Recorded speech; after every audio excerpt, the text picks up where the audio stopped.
réalisé que ça fait presque 10 ans quand je ne suis pas venu ici. Et voilà que Dieu nous prête encore vie et opportunité de nous retrouver. Et je crois que ce n'est pas pour rien. Amen. Je crois que sincèrement et sérieusement, Dieu va nous faire du bien. Amen. Et donc, je suis content d'être là. J'honore l'ange de cette maison, le pasteur de cette maison, le berger de cette maison, un frère et un ami. Amen. Il y a beaucoup de choses que je peux dire sur lui. Beaucoup de choses. Mais je m'en suis réservé de seulement dire que c'est un homme loyal. Un homme loyal, un ami vrai. Et comme on en trouve plus de nos jours. Amen. Et je bénis Dieu de l'avoir mis sur mon chemin. Je bénis Dieu de l'avoir connu. Et vous savez, il y a des gens qui vous enseignent par leur vie. Est-ce que tu peux dire Amen? Amen. Il y a des gens, juste la manière dont ils vivent leur vie, c'est toute une prédication. Amen. C'est toute une leçon. Et l'avoir observé toutes ces années, il m'enseigne beaucoup de choses. Amen. Il m'enseigne à aimer Dieu. Il m'enseigne à ne jamais lâcher la vie de prière. Et il m'enseigne à être loyal. Amen. À être loyal. C'est un ami loyal. C'est tout ce que je peux dire. Si j'étais aussi loyal que lui, j'aurais eu beaucoup d'amis. Amen. Et je dis ça parce que pour être un bon ami avec moi, il faut que tu aies plus de qualité que moi. Il faut que tu sois surtout loyal. Parce que j'ai une manière bizarre d'exprimer mon affection. Je suis très maladroit. Je n'appelle pas quand il faut. Je ne viens pas quand il faut. Mais quand tu auras vraiment besoin de moi, c'est quand je me pointe. Amen. Et donc, des fois, les gens lisent ça mal. Mais si je te porte dans mon cœur, c'est à vie. Et je ferai tout pour toi. Et je suis content de venir participer à l'œuvre qu'il est en train de faire. Et il est un témoignage vivant. Avoir écouté son témoignage à 2 reprises. Maman Mimi nous a raconté son témoignage il y a presque 1 mois. On était avec elle à Dallas, aux États-Unis, avec les enfants. Et c'était émouvant. Juste de réentendre ce que mon frère avait vécu. Et lui-même, hier, il m'a fait l'honneur de me raconter l'histoire dramatiquement, comme c'est un homme dramatique. Amen. Et ça m'a vraiment fait comprendre que seul Dieu est maître. Et que si ce n'était pas pour l'Éternel qui était pour nous, que Fatah qui dit, si ce n'était l'Éternel qui était pour nous, alors les eaux nous auraient submergés. Alors les ennemis nous auraient dévorés tout vivants. Mais gloire soit rendue à l'Éternel, qui ne nous a pas livrés à l'ennemi comme un prêt. Le filet s'est rompu, nous nous sommes échappés, et nous nous sommes échappés comme l'oiseau du filet de l'oiseleur. Vraiment acclamons le Seigneur pour sa main dans la vie de son serviteur. Et je bénis le Seigneur pour son épouse, ma soeur, maman Mimi, que j'aime beaucoup. Et bien qu'elle soit trop directe, amen, elle te dit tout en face et ça m'aide. Amen. Ça nous rapproche, ça permet de l'apprécier encore davantage. Amen. Au moins tu sais qu'elle n'ira jamais derrière ton dos. Alléluia. Elle te dit ce qu'elle pense comme c'est, et tu l'aimes ou tu ne l'aimes pas. Mais moi j'ai choisi de l'aimer. Amen. Alléluia. Gloire au Seigneur. Bernadette, je reconnais pas mal de têtes ici. Si je dois reconnaître tout le monde, ça sera ça votre prédication. Alors, on va vous reconnaître tous ensemble. Merci d'être là ce soir. Merci de votre attente. Et j'ai foi que le Seigneur qui nous accompagne vous fera du bien. J'aimerais aussi signaler que dès mon entrée dans cette salle, j'ai senti une très forte présence de Dieu. Amen. Et ça me dit quelque chose sur vous. Ça me dit que ça, c'est une maison de prière. Ça me dit que ça, c'est une maison où on cherche la face de Dieu. Ça, c'est une maison où on craint Dieu. Et voilà pourquoi il y a sa présence. Et ça rendra mon travail très, très facile. Amen. Très, très facile. Je n'ai pas à faire chanter la chorale avant de commencer. Je n'ai pas à chercher de longues prières parce que sa présence est déjà avec nous. Alors, pendant ces 3 jours, nous allons partager sur un thème que l'Éternel m'a donné en début de cette année. À la fin de l'année 2018, je prends toujours le mois de décembre comme étant un mois de prière et de retraite pour un peu faire l'inventaire de l'année qui est en train de se terminer, mais surtout savoir où est-ce que l'Éternel nous amène dans l'année qui va suivre.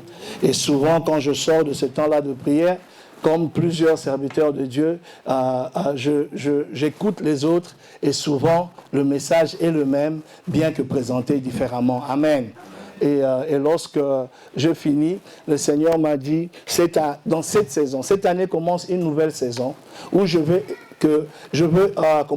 épanouir, je veux étendre mon peuple. Alors il faut demander à mon peuple d'élargir l'espace de leur tente afin que je puisse remplir, je puisse étendre à gauche et à droite. Amen. Donc c'est une saison, ça commence une saison. Ce n'est pas seulement l'année 2019, mais 2020, 2021, 2002. Je ne sais pas quand est-ce que ça va s'arrêter, mais c'est une saison qui va aller pendant un temps où nous verrons Dieu se manifester puissamment dans nos vies. Amen. La Bible dit qu'il y a un temps pour tout.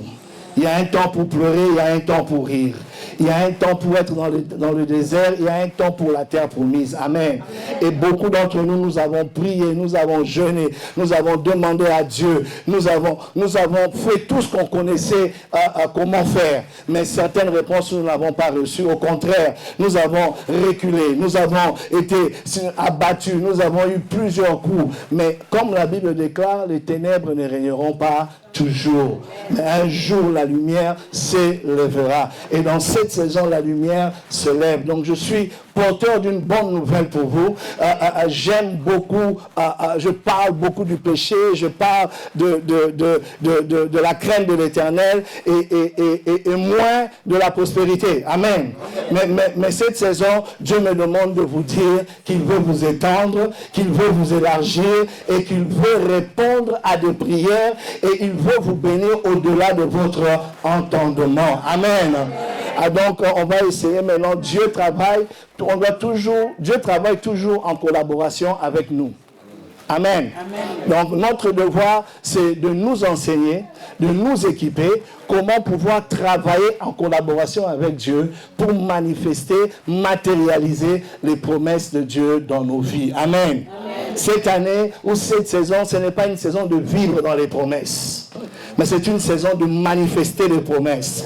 C'est une saison de rendre les promesses tangibles. C'est une saison d'entrer dans la promesse, dans la terre promise, dans notre canal, de palper, de commencer à toucher ce que Dieu a pour nous. Amen. Et voilà pourquoi le thème, c'est élargir l'espace de ta tente. Amen. Et généralement, j'ai des sous-thèmes, mais comme il y a beaucoup à dire, et on a 3 jours, donc je veux coller plusieurs sous-thèmes ensemble. Et donc, je ne mettrai pas vraiment de titre dans les sous-thèmes. Amen. Parce que je ne sais pas combien je pourrais toucher aujourd'hui, combien je pourrais toucher demain et combien je pourrais toucher dimanche. Mais ma prière à Dieu et au Saint-Esprit est qu'il me permette de dire ce que l'Église a besoin d'entendre. De dire ce que toi tu as besoin. Et comme lui, il sonde les cœurs et les reins, il saura exactement ce que nous avons besoin. Amen. Alors, une chose pour démarrer, une personne qui lit bien, parce que je ne lis pas la nuit, pas parce que mes yeux ne fonctionnent pas, je vois très bien, mais je ne lis pas la nuit. J'ai décidé de ne pas lire la nuit, amen. Je blague, mais j'aime quand quelqu'un lit pour moi. S'il y a quelqu'un qui sait bien lire, va nous faire la lecture. Ésaïe 54. Ésaïe 54. Et nous allons lire du verset 1 verset 1 au verset...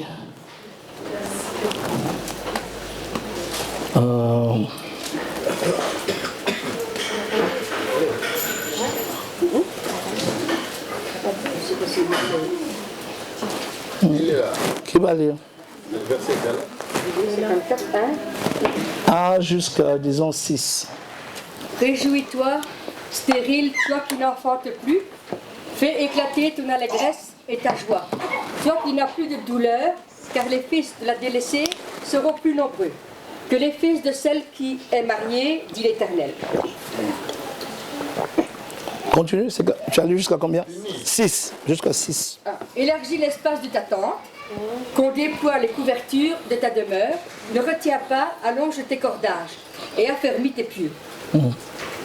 Car tu te répandras à droite et à gauche. Ta postérité envahira les nations et peuplera des villes désertes. Ne crains pas, car tu ne seras point confondu. Ne rougis pas, car tu ne seras pas déshonoré. Mais tu oublieras la honte de ta jeunesse. Amen. Et tu ne te souviendras plus de l'opprobre de ton veuvage. Car ton Créateur est ton époux, l'Éternel des armées est son nom. Et ton Rédempteur est le Saint d'Israël. Il se nomme Dieu de toute la terre. Amen. Tu lis tellement bien que continuons. Allons jusqu'au 17. Car l'Éternel te rappelle comme une femme délaissée et au cœur attristé, comme une épouse de la jeunesse qui a été répudiée, dit ton Dieu. Quelques instants je t'avais abandonné, mais avec une grande affection je t'accueillerai. Continue. Dans un instant de colère, je t'avais un moment dérobé ma face. Mais avec un amour éternel, j'aurai compassion de toi, dit ton Rédempteur l'Éternel. Il en sera pour moi comme des eaux de Noé. J'avais juré que les eaux de Noé ne se répandraient plus sur la terre.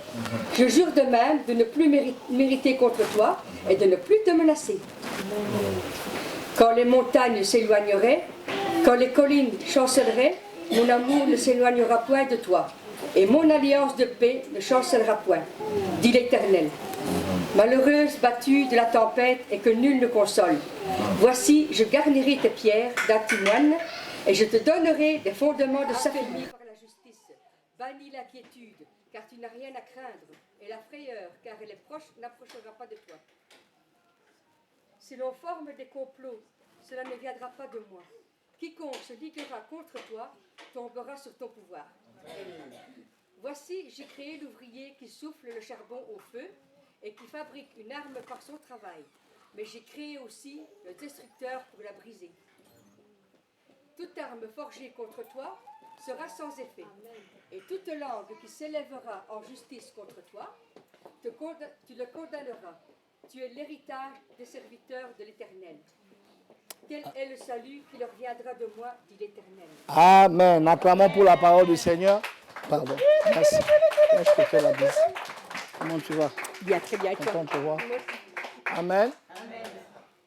C'est un texte où, je vais nous mettre dans le contexte de ce texte.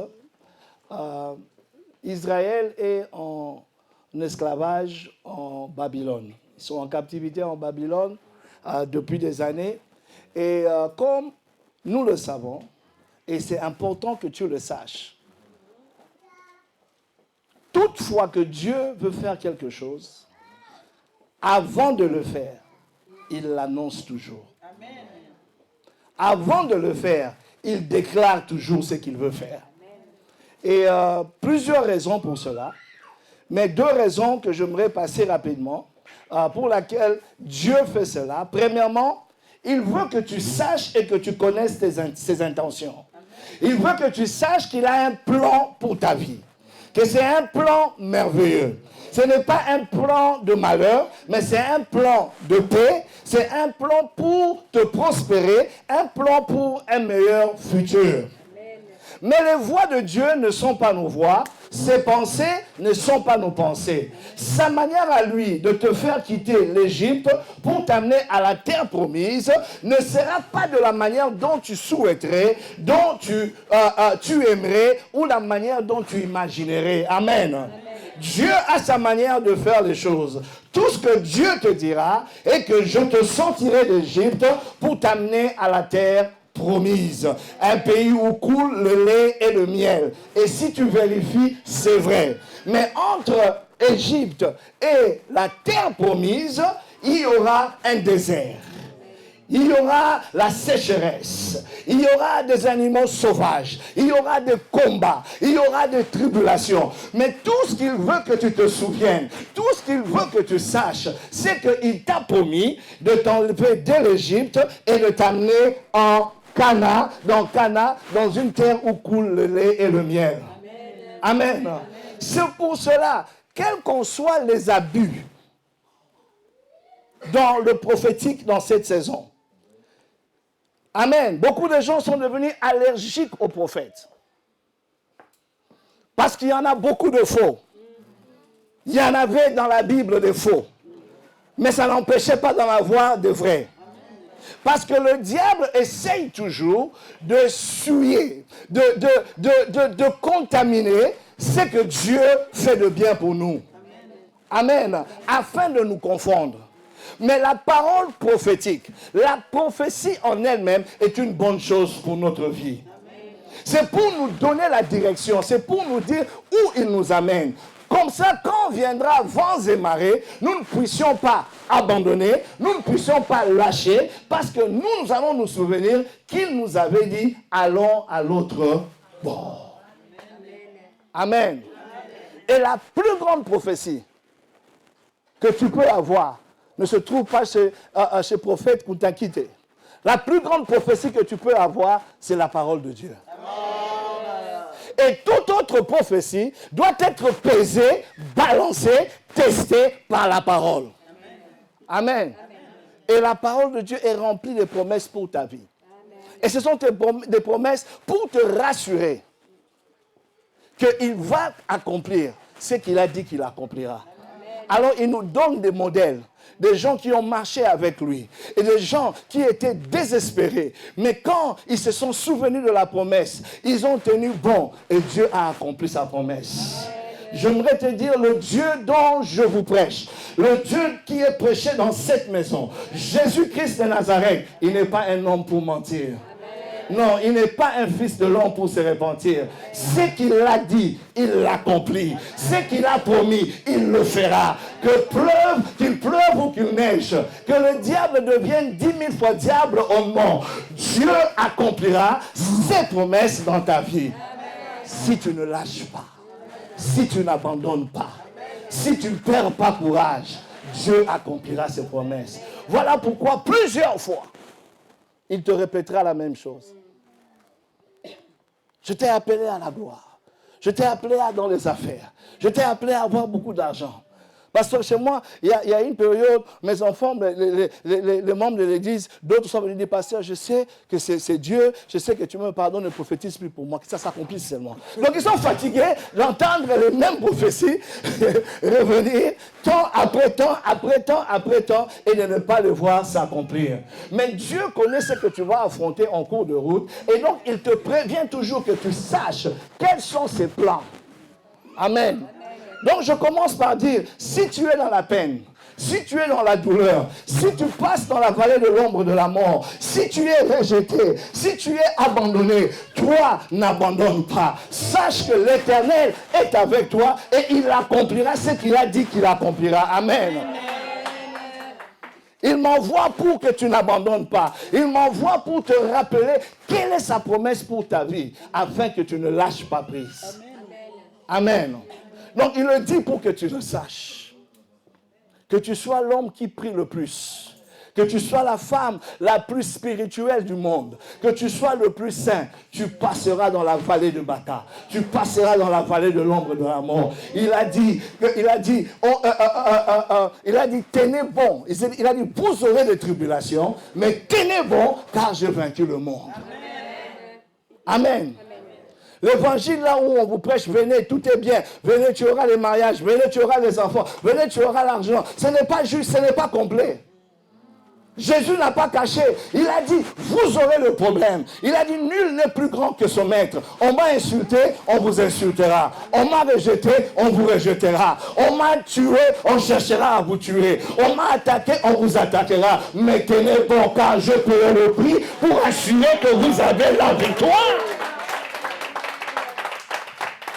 Et l'église aujourd'hui est devenue faible. On parle seulement de toi un peu comme ça, tu arrêtes. Moi, j'ai quitté l'église, on a parlé de moi, on a parlé... Mais lis la Bible.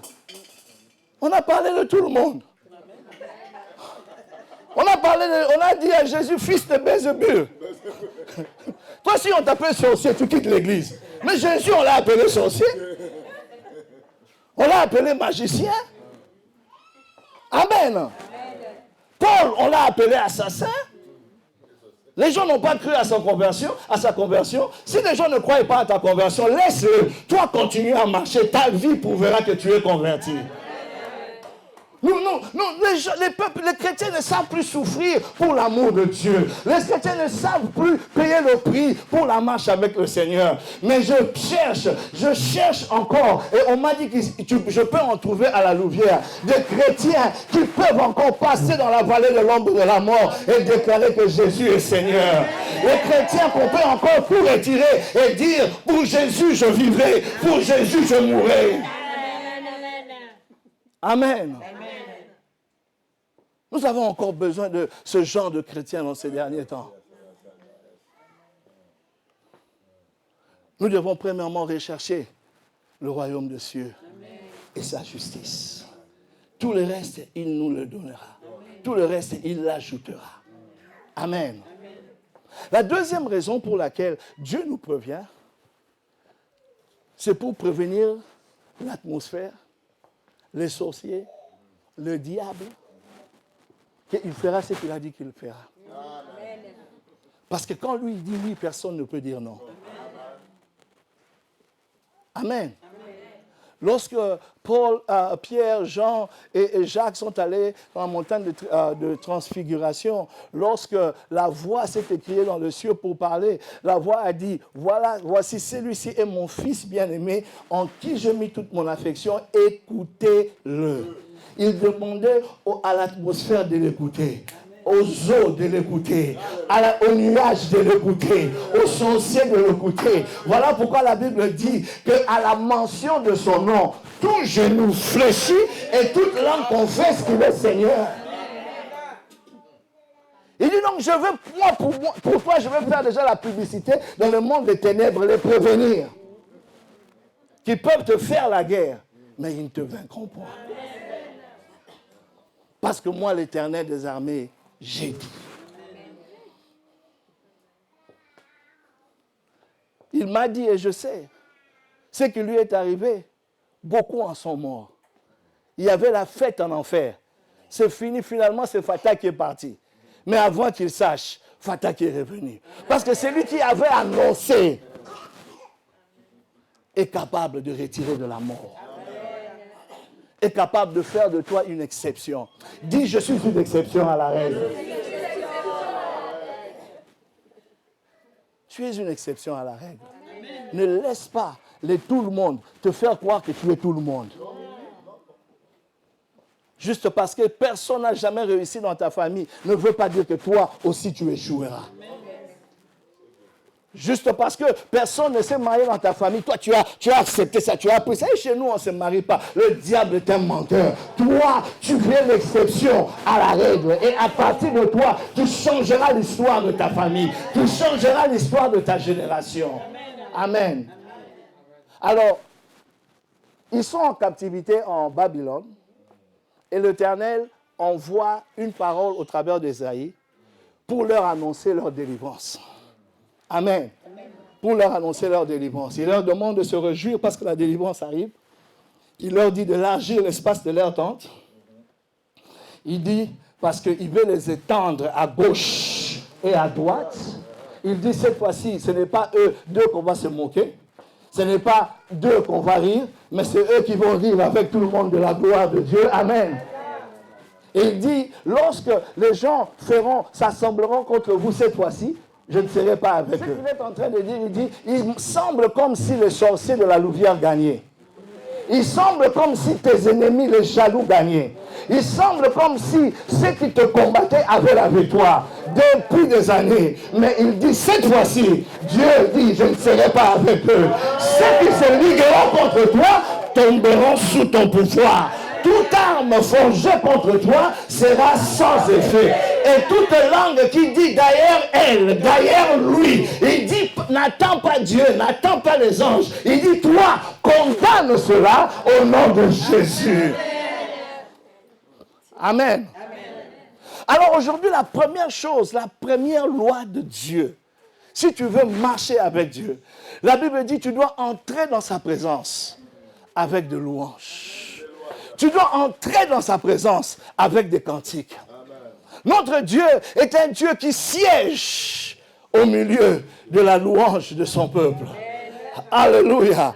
Il aime la louange. Il aime être élevé. Une des raisons pour laquelle il t'a créé, toi et moi, il nous a créés, c'est pour que nous puissions le louer et l'adorer. Tu imagines Dieu dans sa grandeur. Dieu dans sa splendeur. Il ne sait pas s'adorer lui-même. Amen. Est-ce que tu te complimentes toi-même vraiment souvent? Tu vas au miroir, ah, je suis belle, je suis tellement belle. Oh, je suis intelligente. Non, ça, même si tu le dis, tu ne vas pas sentir l'effet. Mais il faut que quelqu'un de l'extérieur, quelqu'un d'autre te complimente, quelqu'un d'autre reconnaisse ta grandeur. Amen.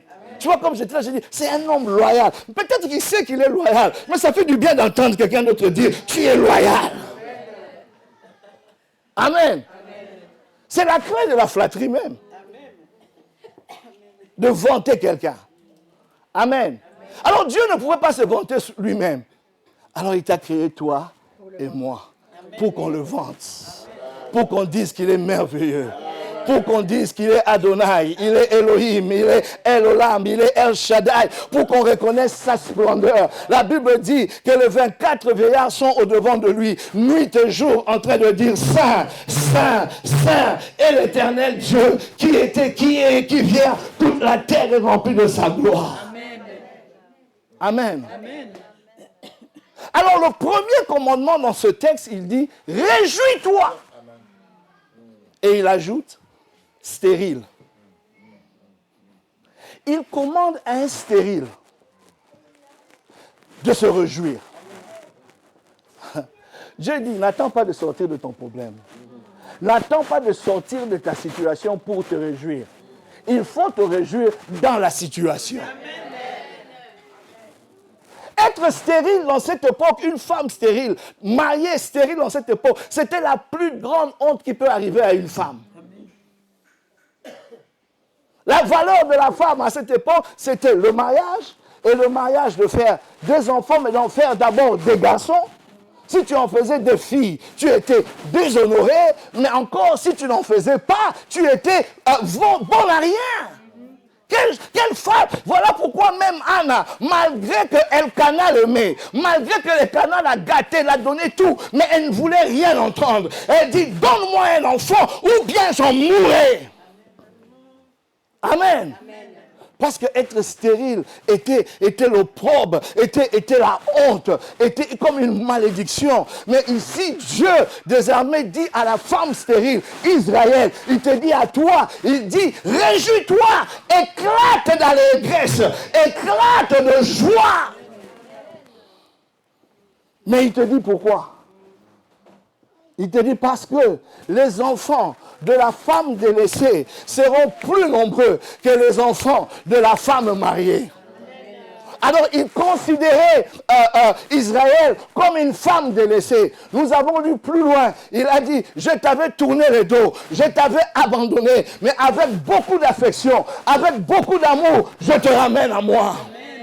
Alors il traitait Israël comme une femme répudiée parce que Israël était infidèle à lui. Israël a adoré d'autres dieux et il les a laissés aller en captivité. Mais il dit, malgré que j'étais répudié, tu es toujours à moi. Malgré que tu ne sentais pas ma présence, j'étais toujours là. Malgré que tu priais sans réponse, ma main était là. Voilà pourquoi tu n'es pas mort de cet accident. Voilà pourquoi on n'a pas pu te tuer. Voilà pourquoi tu as toujours eu de quoi manger. Voilà pourquoi tu n'as jamais manqué tout. Parce que bien que tu ne me sentais pas, mais ma main était toujours sur toi. Parce que tu es ma femme, tu m'appartiens. Et je savais qu'un jour, je te reprendrai. Et je viens t'annoncer l'heure, le temps, le moment, la saison est arrivée où Dieu veut te reprendre avec un grand amour. Mais il t'ordonne, réjouis-toi, célèbre-le, adore-le, éclate de joie parce qu'il s'apprête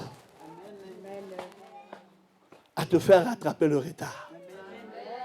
Il dit, celle qui était restée mariée là, toi tu auras plus d'enfants qu'elle. Elle en a 8, mais toi tu vas faire des triplés, des quadruplés. Et puis en 30 ans comme ça, tu en as 14. Jésus le dit d'une autre manière, il dit, les premiers seront les derniers et les derniers seront... Ce n'est pas qu'il a un problème avec les premiers. Il dit seulement, soyez les premiers, soyez contents. Mais ceux qui viendront après seront plus grands que vous.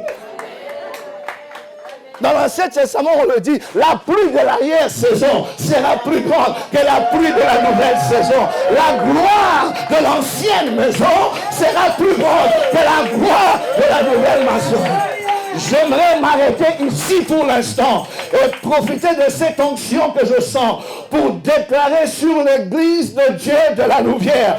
Je déclare en tant que prophète de Dieu que la gloire de la nouvelle maison que vous vous apprêtez, dans laquelle vous vous apprêtez à entrer, est plus grande, est plus puissante, est plus forte que la gloire de la première maison. Dit l'Éternel des armées. Alléluia. Alléluia. Mais il dit éclate de joie. Et pour cela, rapidement, j'aimerais nous dire d'entrée de jeu, tu as besoin de la foi. Tu as besoin de la foi. Parce que ce n'est pas possible de te réjouir lorsque tout va mal. Fais des blagues à quelqu'un qui a faim. Même si tu es le plus marrant du monde, ils ne vont pas rire. Ce n'est pas que tu n'es pas marrant, c'est juste qu'il a trop faim. Il a trop faim pour rire. Amen. Et donc, ça demande une foi pour connecter à Dieu. Peuple de Dieu, dans cette saison, tu as besoin de la foi pour expérimenter ce que Dieu a pour toi. Beaucoup de chrétiens ont une foi, mais une foi sans action. Une foi quand tout va bien. Mais une fois qu'il faut vraiment manifester la foi, c'est quand on lâche. David dit dans le psaume 34, « Je bénirai l'Éternel en tout temps, et sa louange sera pour toujours dans ma bouche. » Il dit, viens et adore l'Éternel avec moi. Afin que le malheureux puisse voir et que le malheureux puisse se réjouir. David, de tout le monde, comment David peut déclarer, peut demander, peut commander et peut décider qu'il louera l'Éternel en tout temps. La vie de David n'était pas joyeuse en tout temps. S'il y a quelqu'un qui a eu de choc dans sa vie, c'est David. Il avait une vie qu'on appelle en anglais dysfunctional. Comment vous dites ça en français? Dysfonctionnelle. Une famille dysfonctionnelle. Des enfants qui se violent, des enfants qui s'entretuent, et toi tu en es le père, tu en es le parent. Amen. Ses propres enfants veulent son pouvoir, ses propres enfants vont après ses femmes. Ses conseillers spéciaux en matière de sécurité se tournent contre lui, ses généraux. Si tu lis le psaume 55 et tu comprends le contexte de ce psaume, tu vas comprendre ce que David expérimentait. Il parle de Itophel, un de ses conseillers spéciaux en matière de sécurité, qui s'est tourné contre lui et qui s'est allié à Absalom. Et les deux maintenant commençaient à comploter. David commence à dire, il dit, si c'était un ennemi qui m'avait attaqué, j'aurais été prêt à me battre. Mais ce n'est pas un étranger, ce n'est pas un ennemi, c'est mon égal, c'est mon ami, c'est mon conseiller. On allait au temple ensemble. Il connaît toutes mes stratégies, il connaît toutes mes faiblesses, il connaît toutes mes forces. Donc il dit, oh, si je pouvais prendre les ailes d'un oiseau et m'envoler, aller me cacher quelque part, parce que je suis fini. Et mon fils, et mon conseiller spécial. Mais ce que j'aime avec David, il connaissait son Dieu. David peut se plaindre du psaume 1, du verset 1, jusqu'au... Si le psaume a 24 versets, il peut se plaindre jusqu'au 20e verset. À partir du 21e verset, il se souvient que ce Dieu-là est fidèle. Que ce Dieu-là n'abandonne jamais les justes. Oui, il va se tourner, il va dire à Dieu, est-ce que les morts peuvent t'adorer? Est-ce que dans les tombeaux, on peut te faire de louanges?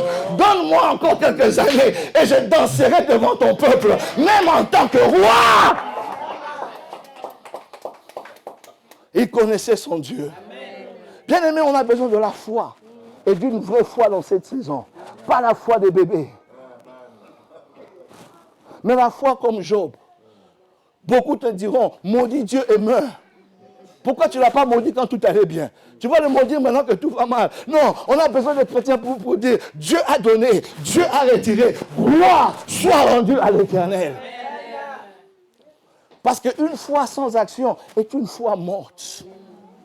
Tu veux me parler de ta foi? Montre-moi tes œuvres. Montre-moi tes œuvres. Tu veux la foi, tu veux savoir c'est quoi la foi. Et excusez-moi, mais j'aime prêcher pratiquement. D'une manière pratique. Tu veux la foi c'est Bernadette. La foi, c'est quand Fatak est à l'hôpital. On ne sait pas si l'église de Louvière va encore revenir à la vie. Mais Bernadette ne lâche pas. Elle met sa foi en action. Elle se souvient des enseignements. Ah, tu veux me parler de la foi? La foi, c'est maman Mimi. Parce qu'il y a des femmes qui quittent leur mari quand leurs maris sont foutus, quand leurs maris sont dans le combat. Il y en a qui disent, quel genre de Dieu? Il n'a fait que te servir. Il n'a fait que... Elle pouvait faire comme la femme de Job. Elle pouvait maudire Dieu et mourir. Mais quand même, je marche dans la vallée de l'ombre de la mort. Je ne crains aucun mal, car ton bâton et ta houlette me soutiennent. Montre-moi tes actes et je te parlerai de ta foi. Tes actions déterminent ta foi.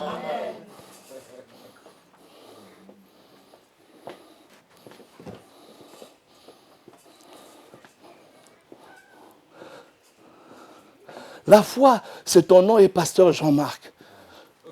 Tu es connu quand même internationalement. Tu as prêché dans des grandes églises. Tu as été pasteur dans de grandes églises. Mais avec ton nom qui est devenu un peu grand, Dieu te réduit de 200 et quelques membres à 7 personnes. Et il te dit, habille-toi en costume comme ça. Pour venir parler à 7 personnes. Amen. Il ne veut pas que tu sois relax. Il dit, habille-toi comme si tu allais parler à un stade. Amen. Pendant que tu es en route, le 7e membre t'appelle pour dire, pasteur, j'ai travaillé tard hier, je suis fatigué, je crois que je ne vais pas venir aujourd'hui. Donc, elle décourage même ta foi quand tu es en chemin de l'église. Maintenant, ils ne sont plus à 7, ils seront seulement 6. De ces 6-là, 3, c'est les membres de ta famille, ta femme et ta cousine. Mais tu te lèves, tu dis Dieu, son nom est Jéhovah Jireh. C'est le Dieu de miracles, c'est un Dieu puissant. Même si l'Éternel m'a fait du mal, mais je continuerai à le faire confiance, dit Job, car je connais le chemin il connaît le chemin que j'ai emprunté. Après m'avoir testé, il m'en sortira comme de l'eau pure.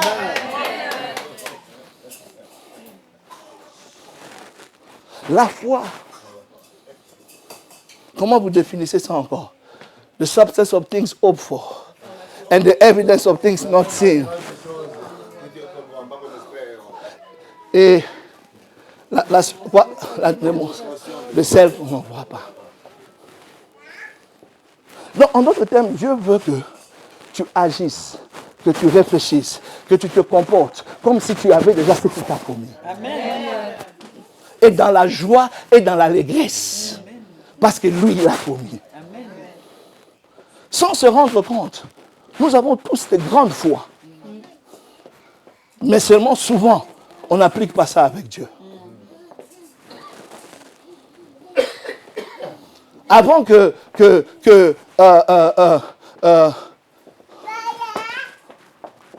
Eric épouse cette belle créature de Dieu, elle était libre. Et il y avait des candidats qui venaient. Mais une fois qu'Eric a dit, il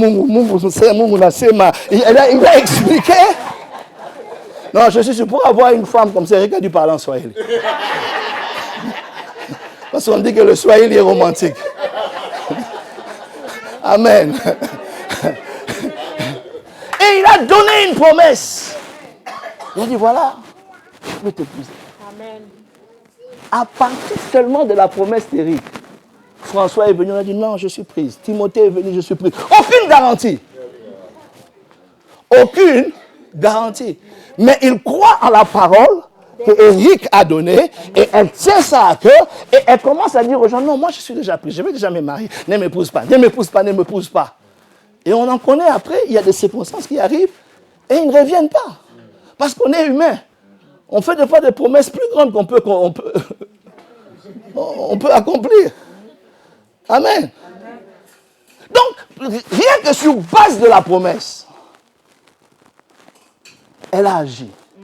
Et sa promesse en Eric a payé. Amen. Quelqu'un d'autre veut venir à l'église. Supposons ce qui est. Maman veut venir à l'église. OK? Maman Mimi l'appelle. Eric appelle, il dit, maman, tu vas aller à l'église, je viens te prendre. OK.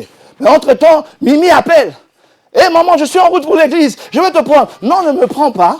J'ai déjà trouvé un moyen de transport. Amen. Le moyen de transport n'est pas encore là. Elle n'a pas encore vu Eric, mais elle croit que parce que Eric a donné sa parole, elle commence à rejeter tout parce qu'elle est la foi. Si on peut avoir la foi aux paroles des hommes, si on peut avoir la foi aux chaises, je ne pense pas que vous avez testé la chaise avant de vous asseoir. Ça c'est l'exemple de la foi qu'on donne partout. Donc la chaise est là, tu n'as pas essayé ça comme ça. Tu es venu directement avec ton petit poids, pas comme moi, mais tu t'es directement assis et tu as fait confiance que quelqu'un ici a mis cette chaise ici parce qu'elle peut te supporter. Mais l'autre fois, je suis parti dans une église, je me suis assis. La chaise là m'a projeté parce qu'elle ne tenait plus bien. Mais j'avais foi qu'elle allait me tenir. Mais quand ça vient à Dieu, on veut des preuves. Quand ça envoie à Dieu, on veut voir pourquoi. Mais le diable est un menteur. Je viens vous parler de la part de Dieu. Élève ta foi et crois en ses promesses. Et la preuve que tu crois en ses promesses, c'est que commence à agir selon les promesses. Et une des promesses, c'est que tes enfants, de toi, la femme rejetée, seront plus nombreux que les femmes, même celles qui étaient mariées. Amen. Il dit, je veux te restaurer avec un grand amour. Amen. Mais je veux te voir te réjouir en avance. Parce que ça me motive de le faire. Parce que ça me permet de me vanter chez le diable et de dire, regarde ma fille, regarde mon fils, malgré qu'elle traverse ce moment difficile, malgré qu'il est rejeté de tous, mais regarde comment il me loue, regarde comment il danse, regarde comment il me célèbre, parce qu'il connaît qui je suis. Écoutez, le Dieu que nous servons ne peut pas mentir. Si Dieu te dit que ça c'est rouge, crois-le que c'est rouge, même si tu le vois blanc. Parce que le temps que tu ouvres ta bouche pour dire que mais tu vas voir c'est devenu rouge. Amen. Parce qu'il a la capacité d'appeler à l'existence ce qui n'existe pas. Une chose qui encourage ma foi dans la Bible, mon frère, c'est quand je lis l'histoire d'Élisée et d'Élie. Élisée a rencontré Élie. Élie lui a demandé, qu'est-ce que tu veux, mon fils? Il dit, je veux la double portion de ton onction. Il dit, tu demandes une chose difficile, mais si tu restes avec moi jusqu'au jour où je serai enlevé, tu auras la double portion. Aussi difficile que ça a été. Même quand on a essayé de décourager Élie, mais Élie est resté. Et il était là le jour où il a été enlevé. Et il a reçu la double portion. La double portion voulait dire, parce que Élie avait accompli 7 miracles de son vivant. Si tu vas dans un roi, tu commences à compter les miracles que Élie avait accomplis, il y en avait 7. Amen. Et Élie a reçu une double portion. Donc il doit en accomplir combien? 14. Et il commence. Miracle après miracle. Miracle après miracle. Miracle après miracle. Mais quand il a atteint le 13e miracle, la Bible nous dit, et Élie mourra. Il mourra avant que la promesse de Dieu s'accomplisse. Il mourra avant qu'il totalise la double portion. Mais quelque part, la Bible nous dit que Dieu n'est pas un homme pour mentir. Il n'est pas le fils de l'homme pour se repentir. Un jour, les Syriens revenaient de la guerre et ont porté un soldat syrien qui était mort. Et lorsqu'on l'a jeté dans le tombeau, son corps s'est roulé et a touché les os d'Élisée. Et le soldat est revenu à la vie. C'était le 14e miracle. Je me lève sous l'onction du Saint-Esprit pour déclarer que toutes les promesses de ta vie, de la part de Dieu, s'accompliront et s'accompliront certainement. Même quand les jours deviendront noirs, même quand il n'y aura plus d'espoir, fais comme Abraham. La Bible dit, Abraham espéra contre toute espérance. Il faut croire même s'il n'y a rien à croire. Crois en rien parce que Dieu a dit. Non, dans cette maison, vous n'avez pas de promesse. Parce que s'il y avait des gens qui portent les promesses de Dieu, ils se seront levés et ils auront dit gloire au Seigneur.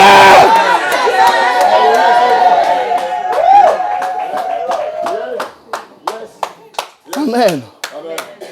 Il n'est pas un homme pour mentir. J'ai vu Dieu agir dans ma vie. C'est un Dieu de dernière minute. C'est un Dieu de surprise. D'ailleurs, plus il semble comme s'il n'y a plus d'espoir, plus Dieu aura la gloire. Donc certains d'entre vous, Dieu est en train de stratégiquement vous conduire vers des problèmes, vous voir dans des problèmes. Et le diable croit qu'il gagne. Mais Dieu est en train de laisser le diable vous amener là. Parce que lorsqu'ils diront que c'est fini, c'est là où même que ta vie commencera. Quel que soit ton âge, Dieu ne fait exception de personne. À 80 ans, comment il s'appelle? Non, l'ami Caleb. Il avait des promesses que Dieu lui avait données. Et il avait 40 ans quand il a reçu ça. À 80 ans, il n'avait pas encore terminé de conquérir. Il est parti voir Josué, il a dit, Dieu m'avait fait de promesses. Josué a dit, ça dépend que de toi, c'est ta force. Les terres sont là, mais ils sont habités par des géants. Si tu vas aller conquérir, va conquérir, c'est à toi. Il dit, l'Éternel m'a donné la promesse quand j'avais 40 ans. Aujourd'hui, j'ai 80 ans, mais je me sens aussi fort que quand j'avais 40 ans. Il regarde, il dit, donne-moi ma terre, donne-moi ma montagne. Et je viens dire à mes Caleb ici, que Dieu n'a pas encore fini avec vous. Kentucky, comment vous appelez ça ici? Kentucky Fried Chicken. Le poulet, il y a à Paris, est-ce qu'il y en a ici? KFC.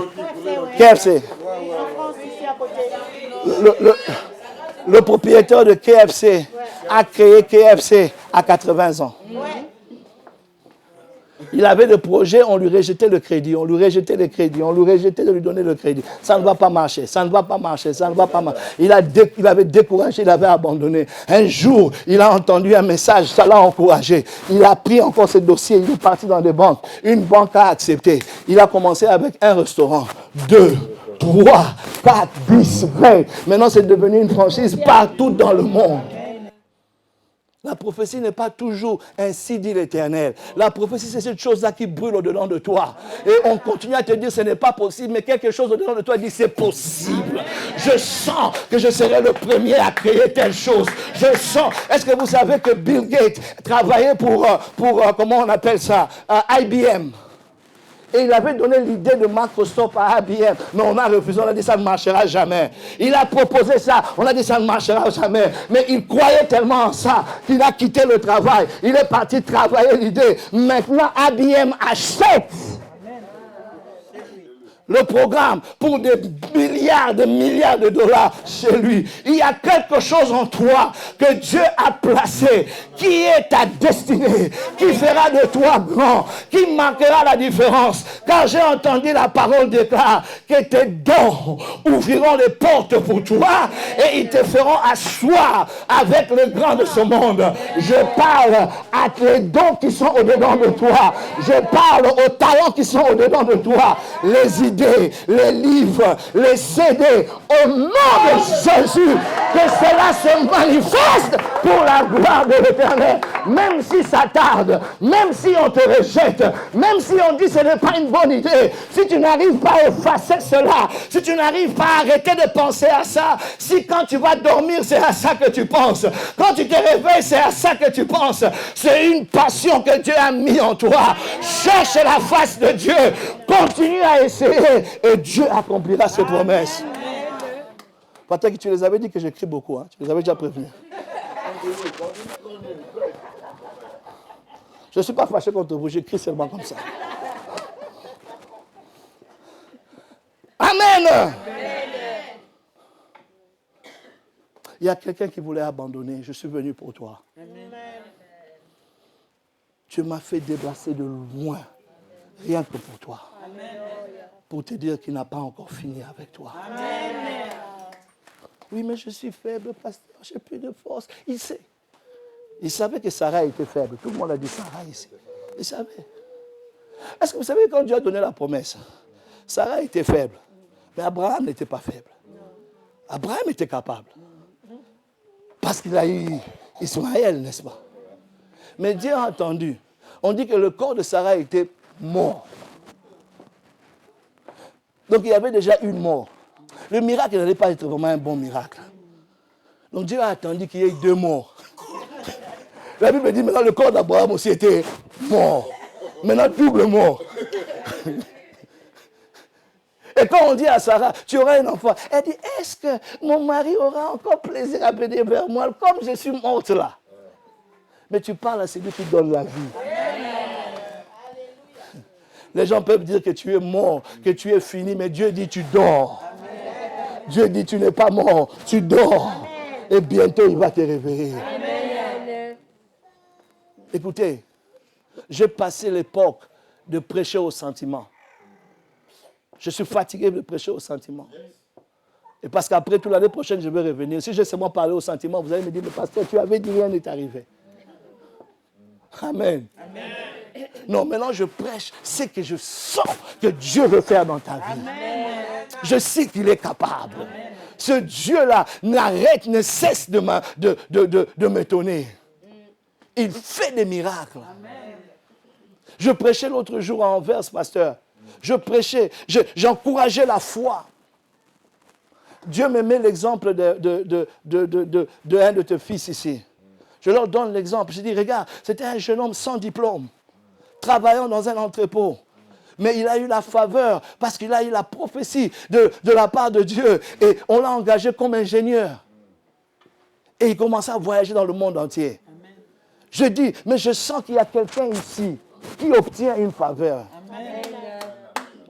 Il y a une maman de 68 ans, 70 ans, elle m'a dit, Amen, je reçois. Les gens se sont moqués d'elle. Un peu, elle dit, elle est toujours comme ça. J'ai vu. quand j'ai vu ça, moi j'ai dit, mais moi aussi, moi je parle de quelqu'un qui travaille encore. Elle ne travaille plus. Mais, gloire soit rendue à l'Éternel. Mon problème, ce n'est pas de croire, mon problème, c'est de déclarer.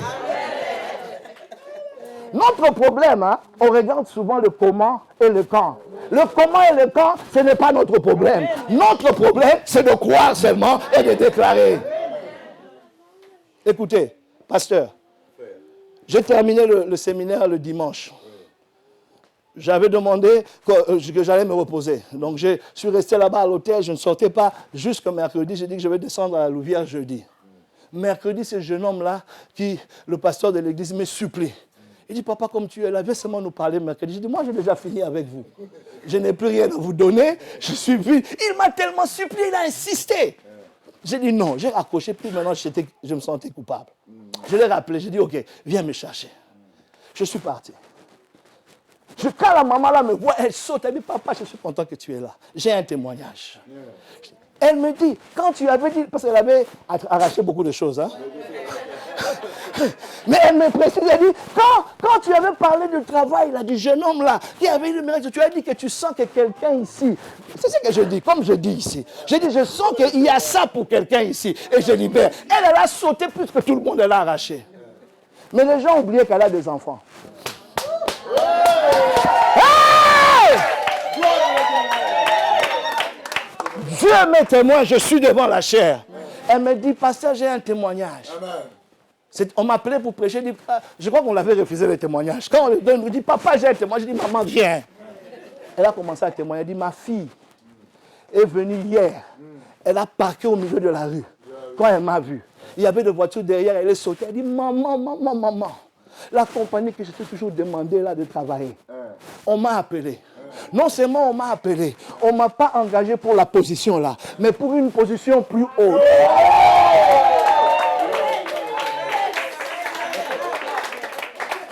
Dans ma mallette là, j'ai une enveloppe grosse comme ça. Ça ne venait pas de l'église. Ça venait de la maman là et de sa fille. Ils ont dit, papa, j'avais arraché. J'ai dit, en tout cas, la foi, on apprend tous les jours avec Dieu.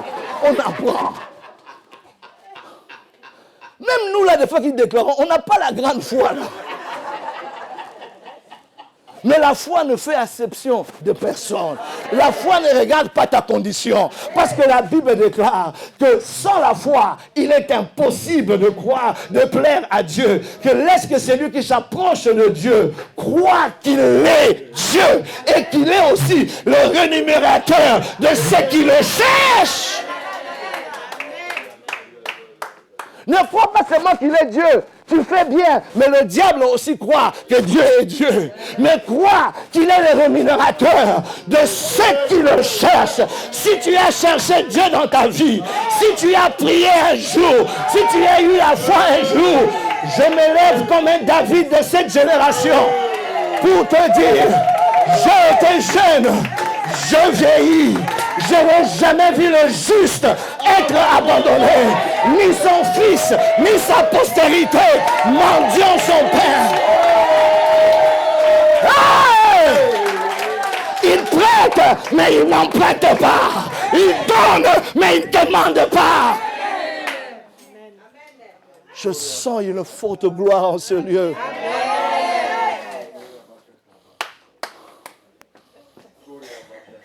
Normalement, la sagesse de la prédication me dirait de m'arrêter ici.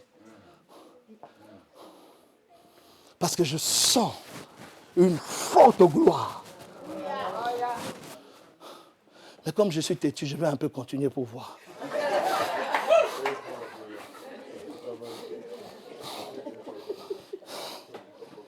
Jesus. On va terminer à 9h juste, au temps qu'il m'est donné. Il dit après, élargis l'espace de ta tente.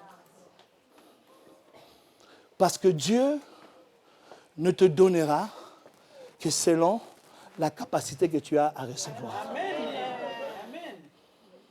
Ok? Capacité là, ça devient même un mot compliqué. Parce que tu peux avoir une capacité limitée. Je ne parle pas de la capacité ou des habiletés. Mais je parle que Dieu sera aussi grand que tu le vois grand. C'est pour cela, maman Mimi, on sert le même Dieu, mais on a différents résultats. On écoute, la maman là, a écouté le même message, la même déclaration que tout le monde. Mais elle a saisi ça différemment. Comme la femme avec la perte du sang. Les gens touchaient Jésus de tout part. D'ailleurs, Pierre, qui ne ferme jamais sa bouche, il a dit, mais toi aussi, il y a tous les gens ici qui te touchent et tu te demandes encore, qui t'a touché? Donc il voulait dire à Jésus, est-ce que ta tête là, ça va passer? Pierre était comme ça. Pierre était comme ça. Si tu lis, on lui dit, mais tu vois tout ce monde qui te touche et tu te demandes qui t'a touché. Vraiment, vraiment. Sérieux, tu es vraiment sérieux. Alléluia. Mais ce qu'il essayait de dire, ça c'est mon ami pasteur, accueillez-le bien. Il vient tout droit de Londres, c'est là où je vais prêcher tout le temps à Londres. Amen. Amen. Recevons l'homme de Dieu. Alléluia.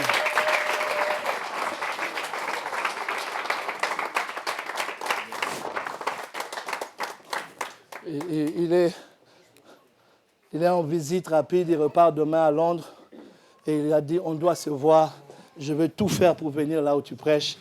J'ai beaucoup de courses, je ne sais pas si ça sera possible, mais je bénis Dieu qu'il a rendu cela possible. Amen.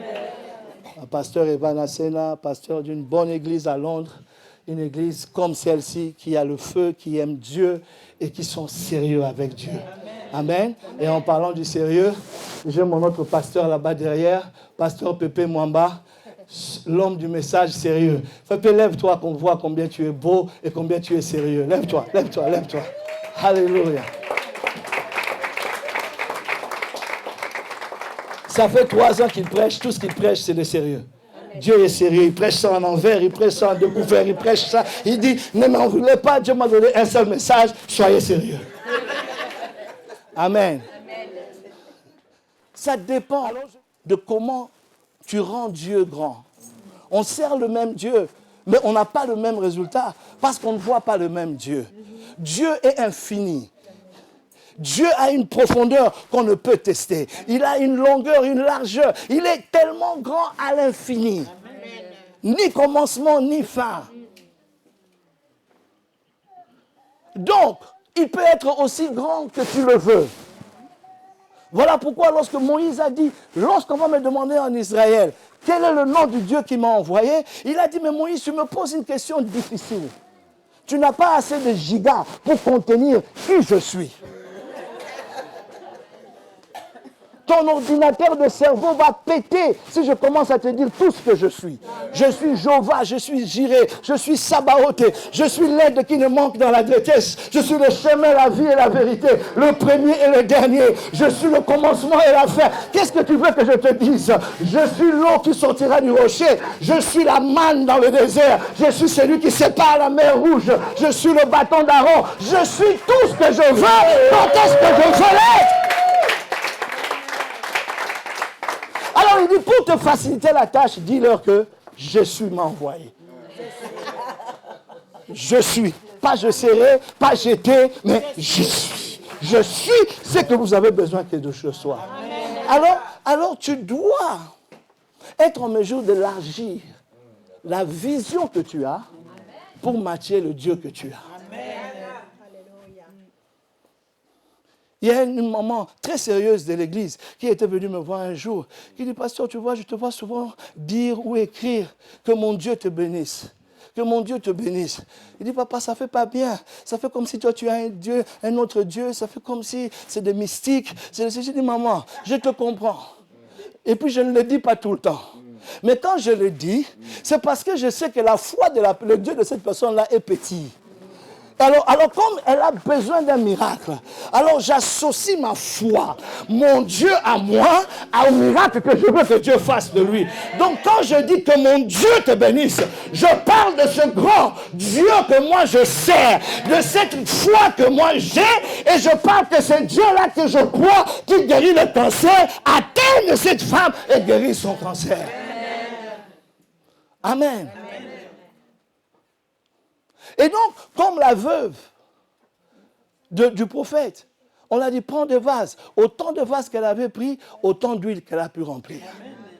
Alors Dieu vient te dire, individuellement, et il vient vous dire, corporellement, élargissez l'espace de votre tente. Amen. Ça veut dire quoi? Élargis ta vision.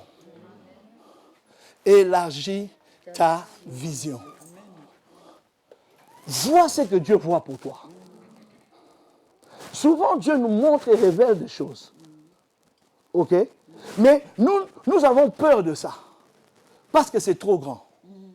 Quelqu'un d'autre m'a dit, mais pasteur, pourquoi vous dites toujours, Dieu va faire de grandes choses, Dieu va faire de grandes choses. Pourquoi vous ne dites jamais, vous prophétisez jamais que ton Dieu va faire de petites choses? Je dis, est-ce que tu as déjà vu un grand faire de petites choses? Amen. Si Bill Gates dit qu'il veut faire quelque chose pour toi, est-ce que tu penses que ça sera petit? Je connaissais des parents à l'époque, quand on était des étudiants ici. Il te rencontre, il te donne 10 000 francs belges. Il te dit, mon fils, tiens, va boire un coca. Pour lui, c'est un coca. Pour moi, c'est un genre de poche de 1 mois et demi ou 2 mois. Tu comprends? Mais parce qu'il est grand, il te donne grand. Je vais rencontrer quelqu'un d'autre, selon sa grandeur. Il me dit, Jean-Marc, prends 100 francs belges, va acheter un coca. Parce que c'est ça qu'il faut. Mais notre Dieu ne vaut pas 100 francs. Notre Dieu ne vaut même pas 1 milliard. Notre Dieu vaut plus que l'argent, vaut plus que l'or, vaut plus que toute chose. Et il te dit, élargis la vision que tu as. Ne me limite pas. Élargis. Parce que moi, je veux t'étendre à gauche et à droite. Mais je ne pourrai pas le faire au-delà de tes pensées. La deuxième chose, il dit, élargis les rideaux de la tente. Et ça, il dit, élargis ta manière de me voir. Amen. Je passe ça vite. Et puis, il dit, élargis tes cordages. Il parle maintenant de la manière dont tu te vois toi-même. Et je crois que je vais m'arrêter là. Dieu veut que tu te voies comme lui, il te voit. Amen. Amen. Dieu veut que tu penses de toi-même comme lui, il pense de toi. Parce que tu ne seras jamais plus grand que ta propre pensée. Est-ce que je peux entendre un bon amen? Tu ne seras pas plus grand que ce que tu penses que tu es.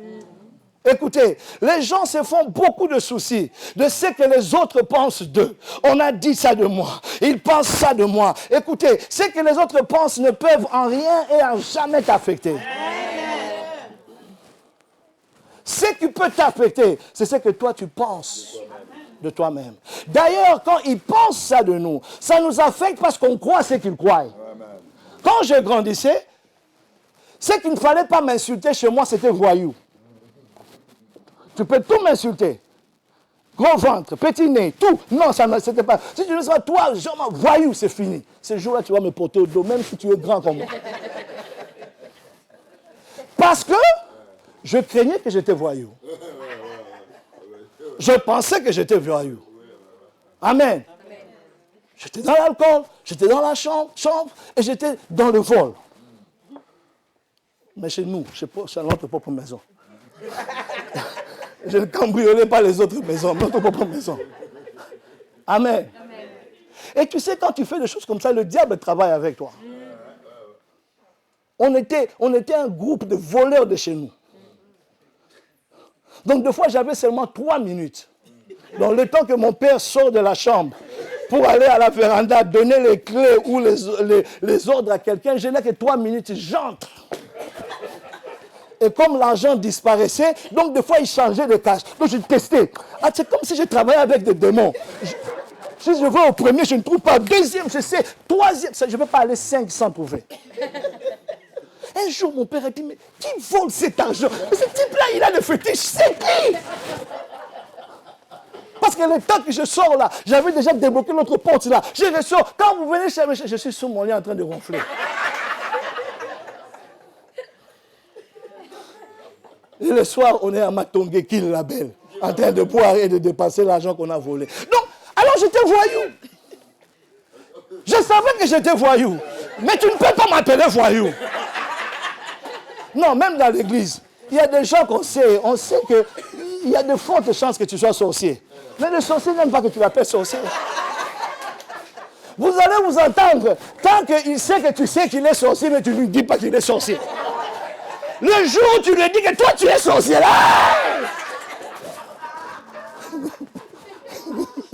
Amen. Ce que tu penses, c'est ce que tu es.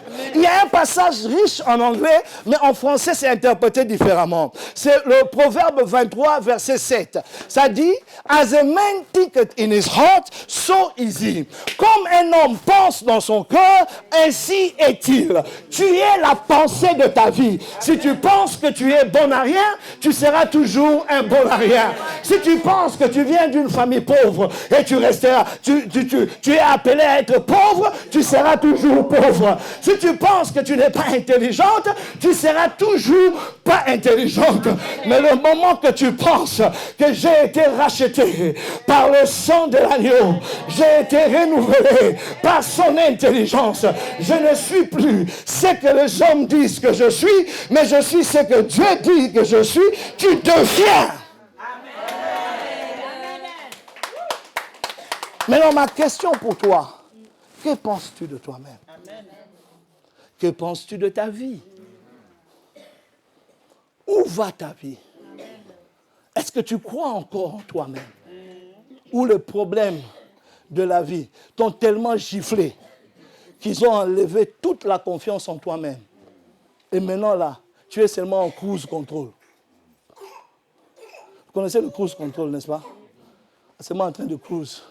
Là où la vie m'amène, ça m'a passé, ça m'amène. Gloire à Dieu. Que la volonté de Dieu soit faite. Ça ne marche pas comme ça. La volonté de Dieu marche avec toi. Amen. Et donc, tu dois renouveler ta manière de penser. Parce que ta pensée détermine beaucoup de choses. Et ce n'est pas quelque chose parce que tu dis Amen aujourd'hui que ta pensée change. C'est tout un exercice qu'il faut faire. J'aime raconter cette histoire quand je parle de ça. Lorsque j'étais encore dans le monde, lorsque vous n'aviez pas encore intercédé pour moi, je n'étais pas encore sauvé. Cette histoire m'a tellement marqué que je le raconte souvent. J'avais une copine qui vivait avec son ami. Mais le jour où j'ai vu son ami avec qui elle vivait, elle était trop belle. Elle était trop belle. Donc comme je n'avais pas de mœurs, donc toute occasion que je pouvais de la regarder, de l'admirer, je faisais. Mais il avait un copain qui l'abusait. Elle était américaine, son copain était américain, mais il l'a tapé, il l'a insulté. Alors un jour, je viens, et je trouve ma copine fâchée. Je dis, qu'est-ce qu'il y a? Elle dit, non, mais c'est elle, on l'a encore tapé. Et il a tabassé encore. Et je lui dis de quitter cet homme, il ne veut pas le quitter. Va un peu lui parler, va lui dire de quitter cet homme, sinon cet homme-là va le tuer un jour. Alors je viens, je commence à lui parler. Je dis, mais pourquoi tu le laisses? Il faut le quitter, regarde, il va te tuer un jour. Hein? Je dis, écoute, tu es une belle fille, tu vas trouver quelqu'un d'autre. Tu vas trouver... Alors je parlais, elle disait, je parlais. Je faisais déjà la relation d'aide, mais dans les péchés. Je parlais. Et à un moment, elle lève la tête, elle me regarde, avec son beau visage. Et elle me dit, Jean-Marc, si je le quitte, qui aimera quelqu'un comme moi? Qui voudra quelqu'un comme moi? Ce qui venait dans mon esprit pour dire, je suis là moi, dis seulement un mot et la chose sera accomplie. Mais je ne pouvais pas dire ça parce que ma copine était là et regardait. Et c'est la vérité. Je vous promets. C'est la grande vérité. Je ne pouvais pas. Mais pourquoi je vous raconte cette histoire aujourd'hui? Parce que aussi belle qu'elle était, tellement qu'elle ne se pensait pas belle, donc elle ne se trouvait pas belle. Pourquoi l'homme l'insultait? Lui disait, tu es bon à rien, je te fais une faveur d'être avec toi. Qui voudrait de quelque chose comme ça? Elle a tellement entendu ça. Elle a grandi avec sa tante l'insultait, sa tante lui faisait des injustices. Donc c'est devenu un problème dans sa vie. Aussi belle qu'elle est, elle ne réalise pas. Aussi, vous savez, regarde, je suis intelligent comme vous me voyez là. Non? Vous faites la main douteuse comme ça, comme si je ne suis pas intelligent. Mais j'ai grandi croyant que j'étais bête. J'étais le bon à rien de ma famille. Le voyou, comme je vous ai dit. Le moins intelligent. Je vous ai raconté dans le passé. Vous savez, au Congo, on proclame à l'extérieur avec tous les parents, avec tout le monde, toute la famille, toutes les classes. on vous appelle par votre nom et on donne le nombre de pourcentage et quantième vous êtes.